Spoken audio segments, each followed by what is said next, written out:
옛날 어느 때 전쟁의 위력과 규모로 가득 찬 말을 하는 예언자가 있었다. 그의 말은 국가들을 흔들고 전체 민족의 운명을 바꾸는 힘이 있었다.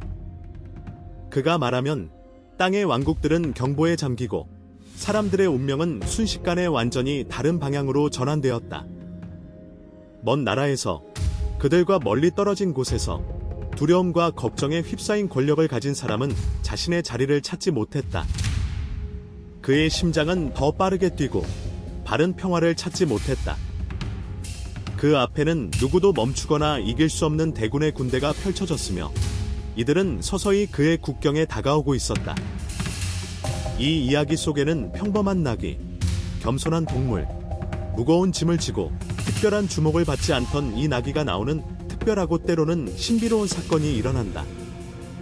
이 나귀는 인내심이 강하다고 여겨졌으며 대부분 조용히 있었지만 결국에는 기대를 뛰어넘는 사건의 목격자가 될 것이다. 그리고 이 동물의 올라탄 예언자보다 더 분명히 볼 수 있다. 이것은 성경에서 가장 특별하고 감동적인 이야기 중 하나로 신이 자신의 위대함과 힘을 드러내며 모든 관념을 뒤집고 인간의 야망과 교만에 대해 성찰하게 하며 그의 축복이 어떻게 운명을 바꿀 수 있는지 보여준다. 이 이야기에서 영적 시야의 정점이라 생각하는 인간은 갑자기 자신 앞에 서 있는 천사 앞에서 일시적으로 눈멀게 된다. 평소에 조용히 자신의 일을 하는 단순한 동물이 갑자기 예언자보다 더 깊은 지혜의 말을 내뱉는다. 이는 왜 하나님이 동시에 그래 보아 아니오를 말하는지 자신의 지혜와 계획을 보여주는 것이다. 바로 이 순간 소의 목소리가 인간의 자만심을 깨뜨리며 예언의 메시지가 수세기를 넘어 빛나는 베들레헴 별 위에 미래의 민족의 주를 가리키는 빛이 밝혀지는 때에 도달한다. 발람에 관한 이야기는 단순히 그 자체에 대한 이야기가 아니라 우리 모두와 더 가까운 이야기이다. 우리는 종종 운명이나 믿음이 보내는 경고와 신호를 무시하고 기회를 쫓는다. 우리는 마치 맹세하는 듯한 목소리로 순종을 말하지만 마음속으로는 자신의 욕망과 변덕을 따르고 싶은 욕구에 이끌리고 있다. 만약 나귀조차 예언자가 간과하는 것을 볼 수 있었다면 우리의 마음이 분리되어 있고 서로 다른 욕망이 싸우고 있을 때 얼마나 많은 것을 놓치고 있는지 알 수 있다. 이야기의 시작에서 이스라엘 사람들의 힘이 커지는 것에 대한 두려움과 걱정에 휩싸인 모압 왕 바락이 등장한다. 수평선 너머 먼 구름이 끓어오르는 언덕들에서 소문이 퍼졌다. 무엇인가 매우 빠르고 강력한 것이 애굽에서 출발했다는 것이다. 이스라엘 민족이 디딘 곳에서는 성벽이 무너지며 적들은 사라지고 군대들은 못 이기는 하나님 앞에서 쓰러졌다. 이 영광은 민족 자체뿐 아니라 그들과 함께하는 신에게도 속해 있었다. 왕궁의 테라스에서 바락은 수평선을 주에 깊게 살피며 그의 표정은 긴장되고 걱정스러웠다. 멀리 종처럼 울려 퍼지는 소리처럼 이스라엘의 수천 개 텐트가 드러났습니다. 마치 작은 섬들처럼 텅 빈 언덕 배경에 자리 잡은 미니어처 섬들 같았습니다. 가족들이 불꽃 주위에 모였고 아이들은 모래 위에서 놀았으며 노인들은 별빛 아래 고대 전설을 이야기했습니다. 왕에게 이 모습은 무기나 전차보다 훨씬 더 위협적이고 두려운 것이었습니다. 그들이 많군. 그는 낮은 속삭임으로 깊은 숨을 들이쉬며 가슴이 조여오는 불안을 느꼈습니다. 만약 그들이 공격한다면 모압은 건초 더미처럼 타버릴 것이다. 두려움이 그의 내면을 태우는 가운데 해결책이 전혀 없다는 절망적인 결론이 떠올랐습니다. 그는 그의 무기가 이 민족과 그들의 신의 방패를 뚫지 못한다는 것을 이해했고, 그래서 다른, 보이지 않는 방식으로 싸울 방법을 찾아야 했습니다. 잡히지 않으면서도 강력한 무언가를. 그 먼 옛날에도, 오늘날과 마찬가지로 저주들은 칼과 방패 못지않은 힘을 가졌습니다. 한 단어가 강력한 인물의 손에 들어가 전투의 결과, 승리 또는 패배를 결정짓는 무기가 될 수 있었습니다. 그리고 이 세계의 중심에서 사회와 경외심을 불러일으키며 이름이 불렸던 두려움과 존경을 동시에 일으키는 이름이 바로 그대의 이름이었습니다. 그것은 발람이었습니다. 영적 세계를 볼 수 있는 독특한 능력을 지닌 사람으로서 사건의 결과를 지혜롭게 예측할 수 있던 자, 그는 단지 예언자가 아니었으며 그의 명성은 나라의 경계를 넘어 퍼졌습니다. 그가 축복하는 곳에는 축복과 풍요가 넘쳤고 저주하는 곳에는 멸망과 고통이 엄습했습니다. 많은 왕과 군주들이 그의 조언을 구했고 축복을 간절히 원했으며 그는 강력하고 예측 불가능한 적과의 싸움에서 마지막 희망이었습니다. 발람의 마음속에서 이스라엘 사람들은 단지 강렬하고 매우 위험한 그림자였으며 어떤 희생을 치르더라도 멈춰야 할 대상이었습니다. 돈과 힘을 가리지 않고 왕은 그에게 사절단을 보냈습니다. 약속 가득한 사도들이었죠. 부와 명예 그리고 영광. 그는 원하는 결과를 얻기 위해 어떤 희생도 감수할 준비가 되어 있었습니다. 그들은 평야와 계곡을 지나 강을 건넜으며 산을 기어올라 하늘 높이 올랐고 딱 하나의 분명한 임무를 수행하며 여정을 계속했습니다. 발람이 이스라엘의 힘을 무너뜨리고 굳건한 방어막을 깨트리기 위해 말을 하도록 설득하는 것, 그들의 여정은 길고 험난했으며 수많은 위험과 시련으로 가득 차 있었지만 그들의 임무의 중요성은 마치 단순한 자연을 넘어서 민족의 운명을 결정짓는 것처럼 느껴졌습니다. 왕의 사절단인 발람에게 점점 더 강해지는 책임감이 마음속에 자리 잡았는데 그의 말 한마디가 전쟁의 운명을 좌우할 수 있었기 때문입니다. 그러나 명백한 목표에도 불구하고 이미 공중에는 어떤 은밀한 그림자, 마지막 희망 사이에 숨어있는 아이러니가 감돌고 있었습니다. 자신이 두려워하던 모압의 왕 발락은 이스라엘 민족을 매우 두려워했지만 그는 그들의 신 앞에서는 두려움에 떨지 않겠다고 다짐하지 않았습니다. 그는 자신의 생각 속에서 부와 금은보화가 하늘의 더 큰 계획들을 바꿀 수 있다고 믿었습니다. 모든 천상의 결정이 인간의 욕심과 물질적 믿음 아래서 사라질 것이라고 생각했습니다. 그는 가격과 부가 이미 신이 정하신 운명을 바꿀 수 있다고 확신했다. 그는 말하길 입에서 나온 저주가 전능하신 하나님의 축복을 폐하할 수 있다고 상상했다. 그러나 그의 마음에는 가장 기본적이고 중요한 사실이 없었다. 어떤 부와 재단, 재물도 하나님의 뜻을 바꿀 수 없다. 돈이나 희생제물, 마법 의식 따위는 모두 하나님의 계획에 대한 약한 저항일 뿐이었다. 그럼에도 불구하고 그의 사절단은 절망과 희망을 운반하며 기적을 기대하며 길을 떠났다. 멀리, 더 평화롭고 고요한 땅에 발람이 살고 있었다. 그의 이름은 모든 궁정과 궁중에 알려져 있었고 민족의 운명을 영향을 미치고 사건의 결과를 말로 좌우하는 예언자로 유명했다. 그의 집은 겸손하고 소박했지만 그의 평판은 위험 있었다. 그의 손은 삶의 길을 가리키고 그의 입에서는 예언과 계시가 흘러나와 통치자들을 경외하게 하였고 적들을 두려움에 떨게 했다. 멀리서 온 사람들은 그에게 조언을 구하러 왔으며 그의 말은 세상 통치자들뿐만 아니라 그의 지혜와 힘을 듣고 감탄하는 민족들의 마음에도 존경받고 있었다. 발람에게 온 발람의 사절단은 오랜 여정의 먼지로 덮여 있었는데 그들은 곧바로 그들의 임무의 핵심을 전달했다. 그 앞에 그들은 이스라엘 민족에 대한 저주를 간청하는 목적이 있었다. 이 민족은 최근에 에서에서 나와 지금은 뻗쳐 모든 땅을 차지하며 새로운 영토를 잡아가고 있었다. 그들의 간청은 간단하고 명확했다. 발람에게 저주를 내려서 적들이 그들을 이길 수 있게 해달라는 것, 그리고 이러한 도움에 대한 보상으로 부와 명예를 약속하는 것. 발람의 눈앞에 이 유혹적인 제안이 떠올랐다. 그의 마음속에는 권력, 명성, 부와 존경을 얻을 수 있다는 생각이 스쳤다. 하지만 유혹에도 불구하고 예언자는 주님의 추천 없이는 원하는 대로 행동할 수 없다는 것을 깨달았다. 그 저녁, 그는 기도로 깊은 침묵에 잠겼다. 신의 인도를 받기 위해서였다. 그리고 그 답변은 매우 분명하게 마치 하늘의 벼락처럼 나타났다. 이 백성을 저주하지 말고 복을 내리라. 이 말은 짧고 명확했고 마치 화살처럼 날아갔다. 이스라엘은 하나님께 특별히 보호받고 있었으며 아무 인간의 말, 마법이나 이방 의식도 하나님의 축복을 폐지할 수 없었다. 다음 날 아침, 발람은 즉시 대답했다. 돌아가라. 주님이 함께 가는 것을 허락하지 않으셨다. 모든 것이 분명해 보였으나 그의 답변에는 한 가지 미묘한 점이 숨겨져 있었다. 발람은 거절의 진짜 이유를 설명하지 않았고 이스라엘이 축복받았음을 말하지 않았다. 그리고 상높은 자에게 대항하는 것은 어리석은 일임을 인정하지 않았다. 그는 단지 약간 열린 문을 남기며 아직 일이 끝나지 않았음을 암시했다. 사절단은 바알람에게 돌아갔고 실망에 가득 차서 바로 결론을 내렸다. 제안이 너무 미약했다.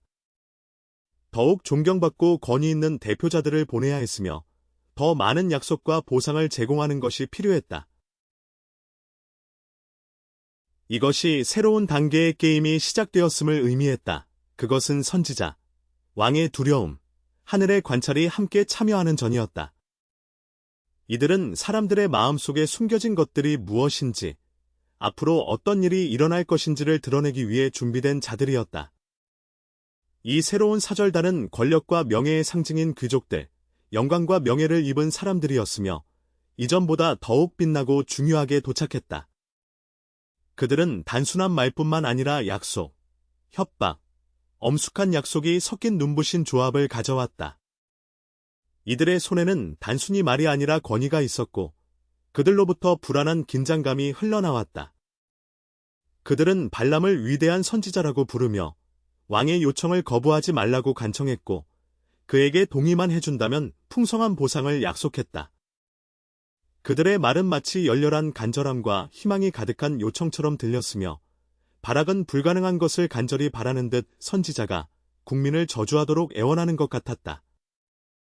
내면 깊숙이 발람은 오래전부터 잠재우려 했던 내적 불꽃이 다시 타오르는 것을 느꼈다. 첫 번째 사절단은 그의 상상력을 깨우고 부와 명성에 대한 꿈을 일깨웠으며 두 번째 사절단은 이미 가슴속에 그 숨기기 어려운 불꽃을 밝혀주었다. 그는 자신의 말로 인해 변할 수 있는 운명에 대해 생각하기 시작했고 동시에 두려움, 믿음, 안정과 권력을 유지하고 싶은 욕망이 마음속에서 싸우고 있었다. 그는 매우 경건한 태도로 대답했다. 발악이 내게 모든 은과 금으로 가득 찬 그의 재산을 준다 해도 나는 결코 주님의 명령 외에는 할 수 없을 것이다. 이 발언에는 거룩함과 겸손이 담겨 있는 것 같았으나 마음속에서는 여전히 야망의 불이 타오르고 있었다. 만약 그가 진심으로 하나님의 뜻에 온전히 복종했다면 그는 즉시 멈추고 사절들을 돌려보내며 더 이상 자신의 욕망을 위해 시도하지 않았을 것이다. 하지만 그는 그렇게 하지 않았다. 대신 그는 덧붙였다. 이 밤 여기 머무르십시오. 다시 주님께 상담하겠습니다. 그분이 뭐라고 하실지, 왜 다시 상담을 하는 것일까? 이미 하나님께서 명확히 말씀하셨는데? 이 민족은 축복받았고 모든 것이 끝났다. 의심도, 논의도 필요 없었다. 그러나 야망이 마음속에 생기면 언제나 불가능한 것을 타협하고 하나님이 미리 정하신 운명을 피하려고 시도한다. 발람은 힘차게 내라고 대답하는 큰 소리를 듣고 싶어 했다. 때때로 하나님은 마음속에 숨겨진 동기를 드러내기 위해 사람이 더 오래 집요하게 고집하도록 허락하신다. 그 밤, 하나님의 음성이 다시 발람에게 나타났고 이번에는 그 답이 동시에 허락과 심판이었다. 내 민족이 너를 부르러 왔다면 주님이 말씀하셨다. 함께 가라. 그러나 내게 말하는 모든 것을 따르기만 하라. 중요한 점은 하나님이 처음 정하신 결정을 철회하지 않으셨다는 것이다. 이스라엘에 대한 보호는 그대로 유지되었고 축복은 훼손되지 않았다. 그러나 선지자의 마음은 곧 쇠가 불 속에서 드러나는 것처럼 드러날 것이며 어떤 순간들은 하늘이 우리가 본질적으로 승인하지 않는 일을 하도록 허락하기도 한다. 단지 우리 스스로가 숨기려 하는 것을 보여주기 위해서다. 폭풍이 지나가고 문이 조용히 살짝 열렸지만 그것은 명예가 아니라 시험이었다. 다음 날 아침, 바알람은 불안한 느낌으로 깨어났고 안심할 수 없는 마음으로 안장을 붙들었다. 그는 충성스러운 낙타를 서둘러 타고 왕자들과 함께 길을 떠났다. 그의 마음속에는 이미 부와 명예, 어쩌면 바람이 높아 서서히 자리 잡는 궁중의 높은 자리들이 떠올랐다. 그는 마치 승리의 전조에 있는 듯했지만 그 안에는 이미 자신의 약점과의 만남이 숨어 있었다. 성경은 이 순간을 특별히 영적 깊은 의미로 묘사한다. 여호와의 마음이 그를 치셨으니 그가 떠나갈 때 민수 22장 22절. 선지자는 자신이 하나님의 뜻을 따르고 있다고 생각했고 하나님의 허락 아래 걷는 것이 곧 그분의 승인을 받는 것이라고 여겼다. 그러나 주님은 그보다 훨씬 넓은 시야를 갖고 계셨으며 감춰진 동기와 진정한 마음 상태를 꿰뚫어 보셨다. 발람이 모압의 길을 따라 왕자들과 함께 가던 중 그를 흥미롭게 여기며 둘러싼 왕자들이 있었지만 하늘은 이미 그와의 만남을 준비하고 있었다. 길은 평온하게 보였고 앞으로 펼쳐진 길에는 성공의 여러 가능성이 있었다. 그러나 이 평온 속에는 격렬한 천사가 칼을 뽑아 서서 길을 막고 있었다. 그를 보는 낙타는 즉시 방향을 비틀어 들판으로 도망쳤다. 발람은 함께 온 왕자들 앞에서 굴욕감을 느끼며 분노에 찼다. 일이 잘못되어 가는 것을 깨닫지 못하고 그는 공격적인 반응을 보였으며 신실한 동물을 때렸다. 다음 천사는 포도원 사이 좁은 통로에 다시 나타났는데 그곳은 오해할 수 없는 비밀 통로였다. 그는 다시 칼을 들고 길을 막고 서 있었다. 운명의 이 길에서 경고 표지와 더바인 개입의 징표는 선지자에게 그가 범한 오해와 내부의 맹목에 대해 다시 상기시켰다. 이 만남은 심오한 교훈이 되었다. 가장 예언적 통찰도 마음이 교만이나 야심에 더럽혀졌다면 진정한 영적 상태를 드러내지 못한다는 것과 확고한 하나님의 인도는 겸손과 청취를 필요로 한다는 것이다. 이번에는 낙타가 천사를 피하기 위해 벽에 몸을 밀착시키며 발람의 다리를 돌돌 말아버렸다.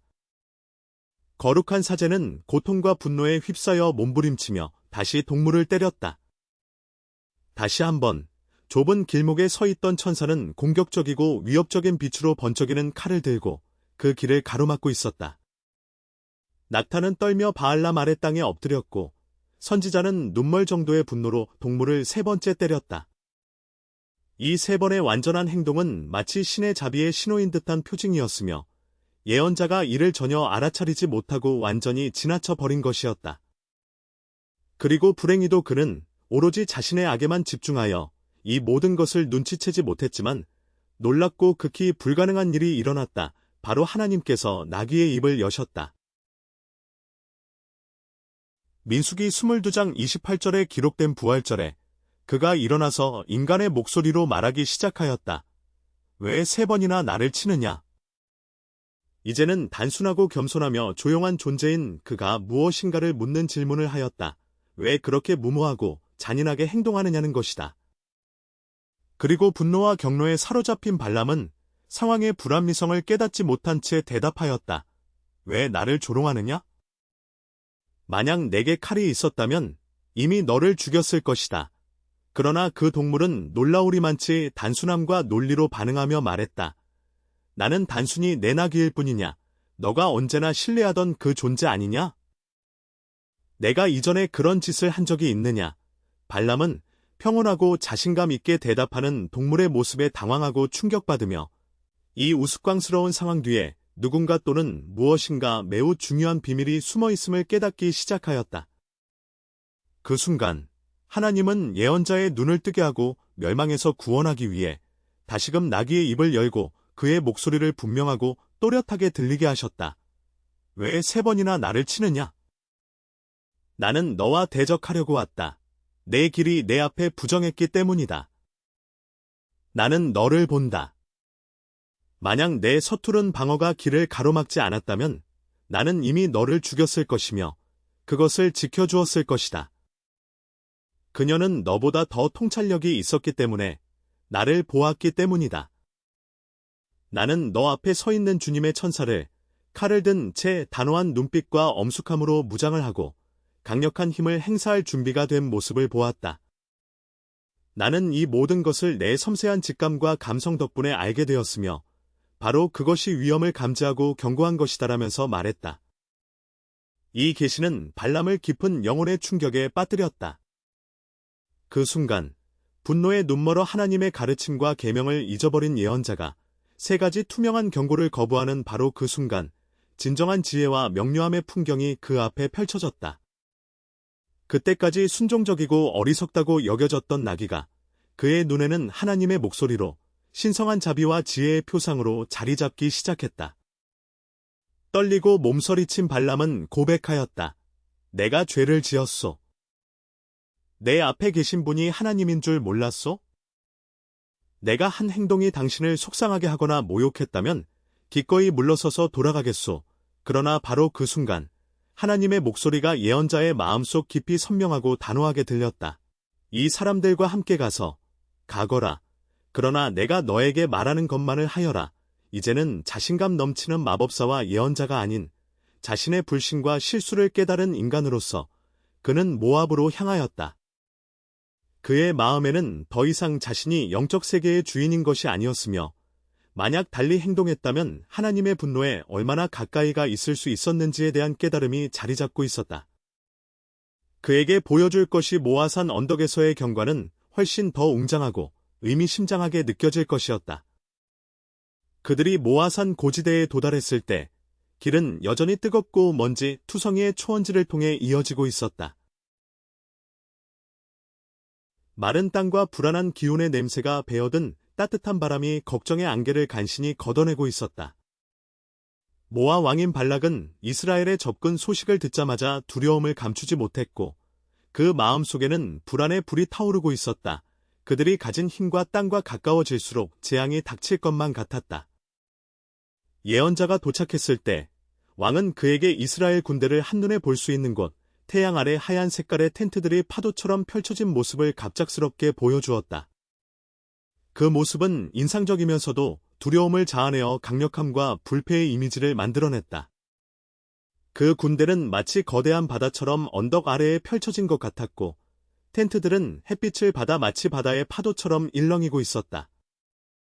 높은 곳에서 바라보는 사람 왕이거나 그의 조언가들이 에게 이것은 하나님의 풍요로움과 힘이 고정되어 흔들리지 않는 힘을 상기시키는 것이었다. 왕에게는 이것이 가장 먼저 위협이자 도전이었고 신에게는 이전에 맺은 거룩한 맹세를 성취하는 것이었다. 영적 충돌이 시작되기 전에 7개의 제단이 준비되고 그 위에 7마리의 황소와 7마리의 순양이 차례로 희생제물로 바쳐졌다. 이는 진실한 믿음과 충성을 상징하는 의식이었다. 이 의식은 완전한 헌신과 경건한 마음의 표현으로 순례자들과 그들의 희생이 만들어내는 장엄한 광경과 어우러졌다. 그는 이 같은 의식이 높아진 마음을 달래고 마치 그와 교감하는 듯한 방식으로 불꽃과 피의 연기가 의식과 제사 속에서 소통하며 최고의 신의 마음을 누그러뜨릴 것이라고 확신했다. 그의 눈에는 마법과 주문을 통해 운명을 자기 손아귀에 넣을 수 있다는 희망이 비쳤다. 그래서 그는 발락에게 기대감 가득한 표정을 지으며 아무 일도 아닌 듯이 말했다. 이제 내가 이 백성을 저주하겠다. 라고 하며 그의 말이 약속되지 않은 땅의 거주자들 사이의 분노나 약함을 불러일으키길 기대했다. 그러나 발락은 아직도 길에서 만난 천사의 충격에서 벗어나지 못했고 마음은 충격과 내적 혼란으로 흔들리고 있었다. 그는 올바른 길과 결정을 찾기 위해 등을 돌렸다. 바로 그 순간 주님의 말씀이 그에게 분명하고 단호하게 들려왔다. 마치 어둠을 뚫는 번개의 번쩍임처럼 강하고 자신감 있으며 흔들리지 않는 힘으로 다가왔다. 발락에게 돌아온 왕은 적을 향해 정확하고 치명적인 일격을 기대하며 몸을 숙였지만 이상한 목소리를 들었다. 발람이 말했다. 나는 모아의 왕 발락을 아람 땅에서 초대하여 말하였다. 이리 와서 야곱을 저주하고 이스라엘을 꾸짖어라. 그러나 그의 말은 곧 선고와 같았고 하나님께서 이미 정하신 것이 아니면 말할 수 없었다. 하나님이 저주하지 않으신 자를 내가 어찌 저주하리요? 주님이 꾸짖지 않으신 자를 어찌 꾸짖으리요? 내 눈으로 그들을 산 정상에서 보고 높은 곳에서 그들을 지켜보고 있다. 이들은 멀리 떨어진 곳에 정착한 민족으로서 민족 간의 교류밖에 살고 있다. 이 말들은 마치 천둥 소리처럼 울리며 귀에 울려 퍼졌고 듣는 이의 가슴에 충만히 와 닿았다. 이스라엘은 분리되어 있었으며 주님의 보호와 구원 아래 있었다. 발락은 충격과 동요에 휩싸여 손을 머리 위로 들어 올리고 분노하며 말했다. 네가 나에게 한 일이 무엇이냐? 내가 너를 여기로 이끈 것은 내 원수들을 저주하게 하려고 했는데 너는 그들을 축복하고 있다. 이에 발람은 차분하게 대답했다. 나는 오직 주님께서 내게 입에 넣어주시는 것만 말할 수 있다. 그리고 여기서 직감이 번쩍였는데 마치 어둠 속에 일어난 번쩍이는 빛처럼 하나님이 축복하실 때는 어떤 인간의 힘도 그것을 취소할 수 없다는 것이었다. 금이나 재물이나 심지어 절망도 하나님의 뜻을 깨뜨릴 수 없다. 그것은 변하지 않으며 바로 하나님 자신의 성품에서 나오기 때문이다. 그러나 발락은 이를 인정하려 하지 않았다. 끈질기게 두려움에 휩싸여 그는 장소를 바꾸는 것이 결과에 영향을 미칠 수 있기를 기대하며 다른 산 좁힘으로 발람을 안내했다. 그곳에서도 이스라엘 민족의 일부가 계곡에 흩어져 있는 모습이 보였으며 곧 작은 섬처럼 생명체들이 넓은 평야에 흩어져 있었다. 다시 7제단이 타올랐고 다시 7소와 7순양이 태워졌다. 이 모든 것이 의식을 행하는 것처럼 보였으며 하나님이 오히려 인간의 조작에 굴복하실지 모른다는 희망에 기초한 것이었다. 다시금 발람은 옆으로 물러섰고 하나님은 다시 더 강한 힘과 설득력으로 그에게 말씀하셨다. 왕에게 돌아가서 발람은 큰 소리로 외쳤으며 주변은 마치 숨이 멎은 듯했다. 일어나라, 발락이여, 들으라. 사람이 아니니 거짓말하지 않고 인생의 아들이 아니니 후회하지 않는다. 내가 너에게 수천 번 말한다. 하나님이 말씀하시고 이루지 않으시겠느냐? 또는 약속하셨는데 이행되지 않겠느냐? 나는 축복하라는 명령을 받았고 그것을 취소할 수 없다. 이 말들은 하나님의 최고 권위와 인간의 연약함으로부터는 벗어난 하나님의 주권을 드러냈다. 그의 축복은 기분이나 상황에 좌우되지 않으며 재물이나 누군가의 개입으로 바뀌지 않는다. 그것은 오직 하나님 자신의 변하지 않는 성품에서 나오는 것이기 때문이다. 발람은 계속 말했다. 그는 야곱에게서 불의한 것을 보지 못했고 이스라엘의 무법을 알아차리지 못했으며 주님이 함께 계시고 그 가운데서 왕의 외침이 들린다. 그는 그들을 이집트에서 인도해냈으며 그들의 힘은 들짐승의 힘과 같다. 이 말들은 분명히 하나님이 악한 세력의 행동이 그가 선택한 민족에 영향을 미치는 것을 허락하지 않음을 강조했다. 야곱에 대한 술수도 이스라엘에 대한 점도 없다라고 계속 말했다. 그리고 결국 최종적인 진리가 선포되었다. 보아라, 하나님이 하시는 일을. 이제 어떤 마법이나 저주도, 왕이나 마법사, 선지자가 말한 것도 주님이 특별히 택하신 이들을 영향을 줄 수 없다는 것이 분명해졌다. 이 말들은 마치 폭발음처럼 강력하게 일어나 하나님 위에 군림하는 악의 환상들을 깨뜨리며 모든 착각을 파괴하는 강력한 폭발이었다. 9권 13권 중에서 저주가 불가능하다면 도대체 왜 그것을 시도해야 할까요? 더 큰 하나님의 축복을 받기 위해 하지 않는 것이 더 나을지도 모릅니다. 축복은 곧 신성불변성과 최고 권좌에서 발산되는 빛이기 때문입니다. 그것을 깨뜨리려는 어떤 시도도 소용이 없습니다. 말라함은 끝맺으며 이렇게 말했습니다. 그들을 저주하지 못하면 차라리 그들을 대적하지 말고 축복하라. 이것은 단순한 호소가 아니라 하나님의 축복이 최종적인 말이고 영원한 힘이며 언제나 진리 뒤에 자리하는 최고의 권위임을 깊이 상기시키는 것이었습니다. 누가 저주를 내리거나 자신의 뜻을 강요하려고 해도 그 누구라도 크고 고정된 진리 하나님이 축복하신 것은 영원히 흔들리지 않고 변하지 않음을 바꿀 수 없었습니다. 그것은 태양의 떠오름을 손으로 가려서 막을 수 없는 것과 같았고 발람의 시도는 가능성의 한계를 넘었습니다. 그는 차분하고 단호하게 반복했습니다. 내가 이미 말했소. 나는 하나님께서 명령하신 것만 말하리. 그러나 이 말에도 불구하고 왕의 고집은 발람을 쉽게 포기하게 하지 않았습니다. 그의 마음속에는 하나님의 뜻을 넘어서는 끈질긴 집념이 희미하게 떠올랐고 그래서 그는 다시 한번 발람을 세 번째 산, 즉 피아르 산정상에 이끌었습니다. 그곳은 광활한 사막 너머에 우뚝 솟은 높고 위험 있는 산이었으며 그곳에는 7제단이 세워졌고 각각에서 7송아지와 7순양의 희생 제물이 타오르고 있었습니다. 그것은 애타게 감동과 놀라움을 자아내는 집념으로 드려지는 제사였습니다. 같은 의식과 공식이 반복되었고 더 유리한 응답을 기대하며 또다시 반복되었습니다. 인간의 끈질김과 고집이 신의 뜻 앞에서 얼마나 무모한지 왕의 행동에서 뚜렷이 드러났습니다. 그러나 이번에는 다른 일이 일어났습니다. 발람은 표식을 찾거나 점괘를 구하거나 인간의 조언을 구하지 않았으며 전통적인 방법으로 의미를 추측하거나 아무 예측도 하지 않았습니다. 갑자기 강력하게 하나님의 영이 그에게 내려와 그의 입에서 나오는 말이 영원히 이스라엘의 역사를 바꾸는 흔적이 되었습니다. 이것이 바로 영원의 흔적이었습니다. 발람은 선포했습니다. 발람의 아들 발락이 이르노라. 그의 목소리는 분명하고 호전적이었으며 마치 하나님의 진리를 증언하는 듯했습니다.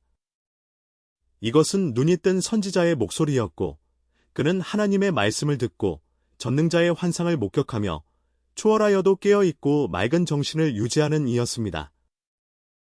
그의 말은 산중에 울려 퍼지며 단호한 힘과 하늘의 무게를 담고 있었습니다. 야곱의 장막은 얼마나 아름답니, 이스라엘의 거처는 얼마나 깨끗하니, 그 말이 울려 퍼졌습니다. 그들은 끝없이 펼쳐지는 계곡과 같으며 강가의 정원처럼 하나님이 심으신 살전나무와 물가에 굴러가는 전나무 같구나. 이것은 하나님의 지혜와 미래 이스라엘의 영광을 노래하는 시였으며 세기와 세대를 넘어 전해질 예언이었습니다. 그들의 그릇에서 물이 흐르고 그들의 후손은 많은 물가에 살게 될 것이며 이 민족과 연합하는 자는 그들의 영적 힘의 샘물에서 마실 수 있게 될 것입니다. 그들의 왕은 아합보다 더 높아지며 그의 왕국은 굳건해지고 확장되며 위대해질 것이다. 과거를 떠올리며 말할 수 있는 것은 하나님이 그들을 이집트에서 끌어내어 약하고 억압받던 자들을 강한 맥구의 힘으로 채워주셨다는 것이다. 그들은 적들을 분쇄하고 그 민족들을 삼키며 그들의 뼈를 검으로 부수고 창으로 찌를 것이다. 그들은 사자처럼 누워 강력하고 정복할 수 없는 존재가 될 것이며 누가 그들의 분노를 깨우려 할까? 지혜는 말한다 축복하는 자를 축복하고 저주하는 자를 저주하라.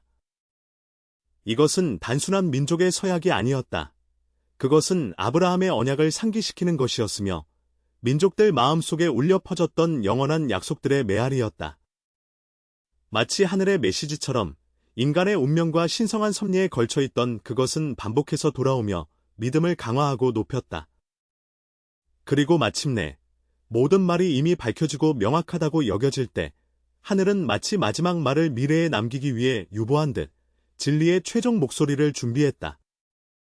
위험 있고 두려움 없는 하나님의 영이 이미 말했던 바로 그 영이 최고의 중요한 예언을 하려 했다. 어떤 인간의 기대도 능가하는, 심지어 발람과 모압의 땅도 초월하는 예언. 그것은 영원한 증언이 될 예언으로 다가오는 메시아와 새로운 구원의 시대에 관한 메시지였다. 모압 왕 발람이 세 차례나 이 현상에 방해하려 했지만 모두 실패했다.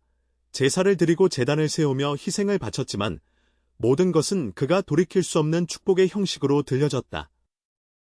그리고 성령에 이끌린 발람은 아직 최후의 말을 하지 않았다. 그의 입속에는 아직도 깊은 신탁이 숨어 있었다. 이는 왕 자신을 능가하고 주변 모든 일을 뛰어넘으며 영원히 역사에 기록될 미래 구원과 위대한 구원자에 관한 예언이 될 것이었다. 이것이 바로 하나님이 가장 귀중히 간직한 최종 계시였으며 민족들의 운명을 바꿔놓고 그들을 새로운 정점으로 이끌 준비가 된 것이었다. 산들은 마치 짙은 안개처럼 침묵에 휘감겼다. 그때 발람은 다시 하늘을 올려다보았다. 그는 단순히 바위 아래에 자리한 이스라엘 진영만을 바라보지 않고 시간 넘어 일상적 지각의 경계를 넘어섰다. 그러자 감동적인 힘으로 마치 예언처럼 그는 말했다. 이것이 바로 발람 아바의 말이다. 이 진리를 선포하는 자, 하나님으로부터 계시를 받은 자, 지존의 생각을 아는 자, 온 세상을 관통하는 환상을 보는 자, 겸손히 무릎을 꿇지만 그의 눈은 활짝 떠 있는 자의 말이다. 그의 말은 멀리서 우레의 굉음처럼 들려오며 다가오는 예언의 폭풍 전야를 예고했다. 나는 지금 그의 모습을 볼 수 있다. 그러나 가까이 있지 않으며 그의 곁에 있지 않다. 미래의 이삭의 별이 떠오르고 이스라엘의 지팡이가 나타날 것이다. 그는 모압의 정상을 부수고 하님의 아들들을 모두 압도할 것이다. 이 말들은 청취자의 마음속에 화살처럼 박혀 세월을 뛰어넘어 날아갔다. 얼굴에 예언자의 예감의 그림자가 드리워졌지만 그는 계속해서 예언의 말을 전했다. 그가 승리를 얻을 것이며 세일은 그 앞에서 넘어지고 이스라엘은 싸워서 정복할 것이다. 야곱의 후손 가운데서 통치자가 일어나서 성읍에 남아있는 자들을 멸망시킬 것이다. 이 말들은 하늘 높이 치솟는 화살과 같이 산과 계곡의 어둠을 뚫고 먼 미래를 향해 날아갔다. 탐욕과 금에 오염된 이익에 수차례 유혹받았던 사람인 발람이 이 순간 구매할 수 없고 고용하거나 매수하거나 속일 수 없는 불패의 왕, 즉 구세주가 온다는 소식을 알렸다. 별과 지팡이는 돌파할 수 없는 메시아, 구원자를 가리켰다. 시간이 흐른 후 동방의 현자들은 밤하늘에 떠있는 이상한 별을 보고 그 빛을 따라 베들레헴으로 향했다. 그들조차도 무심코 오래된 환상, 즉 분열된 예언자 발람의 환상을 반복하고 있었다는 것을 몰랐다. 이 아이러니는 특히 쓰라리게 느껴졌다. 한때 거의 탐욕의 욕망에 굴복하려 했던 예언자가 유혹을 이겨내는 왕을 예고했기 때문이다. 그 왕은 어떤 유혹에도 굴복하지 않고 금전으로 저주를 샀거나 매수하거나 속거나 하지 않는 존재였다. 그분의 별과 지팡이는 건방진 메시아 구원자를 가리켰고 이 세상의 구원을 가져올 자였다. 발람은 비록 진리를 말했지만 자신의 운명을 이중의 선물로 보았다. 그는 영예의 전달자이면서 동시에 경고의 상징이 되었다. 그의 말은 신성한 계시의 최고의 행위였지만 그는 여전히 취약한 인간이었다. 쉽게 유혹에 넘어가거나 무지의 탐욕에 빠질 수 있었고 그것은 결국 그의 파멸로 돌아올 것이었다. 이 사건은 모든 이에게 영적 선물도 순종과 겸손 없으면 그 가치를 잃는다는 것을 보여주었다. 예언의 기적을 묵상하면서 숭고함과 지혜로 가득 찬 마음이 아름답지만 동시에 유혹에 취약하다는 것도 이해할 수 있다. 무심코 드는 탐욕은 심지어 예언자 마음속에서도 신성한 선물을 빈 기대부와 권력에 대한 허상으로 바꿔버릴 수 있다. 그러나 내면의 죄와의 대치가 아무리 어렵더라도 하나님의 말씀은 흔들리지 않는다. 그 명령은 누가 감히 취소할 수 없다. 이 이야기의 마지막에는 그림자가 드리워진다. 발람은 무대에서 사라지고 분노에 차있던 바락 왕은 무기가 아니라 하나님의 말씀에 패배하여 궁전으로 돌아간다. 그는 검이나 전쟁이 아니라 하나님의 선언으로 패배를 당했다.